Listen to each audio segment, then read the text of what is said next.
ఇక YCP MLA మాజీ మంత్రి కొడాలి నాని నామినేషన్ పై వివాదం ఏర్పడింది. అఫిడవిట్ లో తప్పుడు సమాచారం అందించారని రిటర్నింగ్ అధికారికి టీడీపీ నేతలు ఫిర్యాదు చేశారు. మున్సిపల్ కార్యాలయాన్ని కొడాలి నాని క్యాంపు కార్యాలయంగా వినియోగించినట్టు ఫిర్యాదులో పేర్కొన్నారు. భవనాన్ని అద్దెకి ఇచ్చినట్టు మున్సిపల్ అధికారులు పేర్కొన్న పత్రాలను ఫిర్యాదుకు జత చేశారు.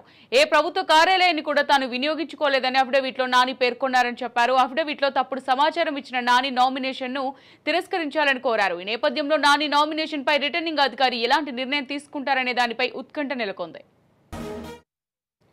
రైట్గా బులెటిన్లో బ్రేకింగ్ న్యూస్ అయితే చూస్తున్నాం. వైసీపీ ఎమ్మెల్యే మాజీ మంత్రి కొడాలి నాని నామినేషన్ పై వివాదం ఏర్పడింది.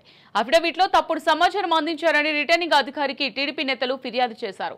మున్సిపల్ కార్యాలయాన్ని కొడాలి నాని క్యాంపు కార్యాలయంగా వినియోగించినట్లు ఫిర్యాదులో తెలిపారు. భవనాన్ని అద్దెకి ఇచ్చినట్టు మున్సిపల్ అధికారులు పేర్కొన్న పత్రాలను ఫిర్యాదుకు జత చేశారు. ఏ ప్రభుత్వ కార్యాలయాన్ని కూడా తాను వినియోగించుకోలేదని అఫిడవిట్ లో నాని పేర్కొన్నారని చెప్పారు. అఫిడవిట్ లో తప్పుడు సమాచారం ఇచ్చిన నాని నామినేషన్ ను తిరస్కరించాలని కోరారు. ఈ నేపథ్యంలో నాని నామినేషన్ పై రిటర్నింగ్ అధికారి ఎలాంటి నిర్ణయం తీసుకుంటారనే దానిపై ఉత్కంఠ నెలకొంది.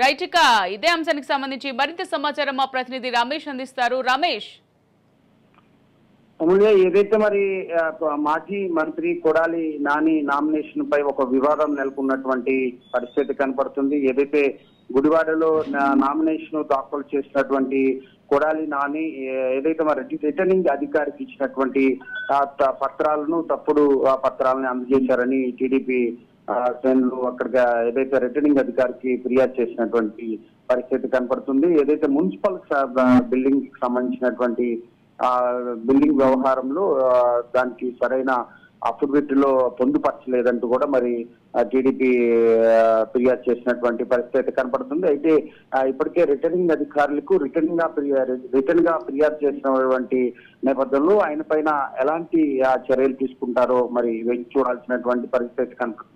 ఇది సర్వసాధారణం అని చెప్పుకోవచ్చు. ఎందుకంటే ఆయా పార్టీలకు సంబంధించినటువంటి నామినేషన్ పత్రాల వ్యవహారంలో కూడా ఖచ్చితంగా వారి అవకతవకలు ఉంటే ఖచ్చితంగా ఫిర్యాదు చేసేటువంటి అవకాశం ఉంది. అటు ఆ టీడీపీ అభ్యర్థుల పైన కానీ అటు వైసీపీ అభ్యర్థుల పైన ఇరు వర్గాలు కూడా ఫిర్యాదులు చేసుకున్నటువంటి గతంలో ఇలాంటి సంఘటనలు చాలా చూసినటువంటి పరిస్థితి కనపడుతూ ఒకవేళ ఖచ్చితంగా అలాంటి అభియోగాలు ఉన్నప్పటికీ ఒకవేళ రిటర్నింగ్ అధికారులు మాత్రం ఉంటే మాత్రం ఖచ్చితంగా దానిపైన నోటీస్ ఇచ్చి ఏదైతే మరి కొడాలి నానికి నోటీస్ ఇచ్చిన తర్వాత కూడా దానికి వివరణ రాసిచ్చేటువంటి అవకాశం అయితే ఖచ్చితంగా కనపడుతుంది. అయితే పూర్తిగా నామినేషన్ క్యాన్సిల్ చేసేటువంటి పరిస్థితి అయితే ఖచ్చితంగా లేదని చెప్పుకోవచ్చు. కేవలం రాజకీయంగా ఇవి ఆయన ఇచ్చినటువంటి పత్రాలు తప్పుడు పత్రాలు, అటు తప్పుడు సమాచారం ఎన్నికల అధికారులకి అందించారని చెప్పి కూడా ఇచ్చినటువంటి ఫిర్యాదు మేరకు దీనిపైన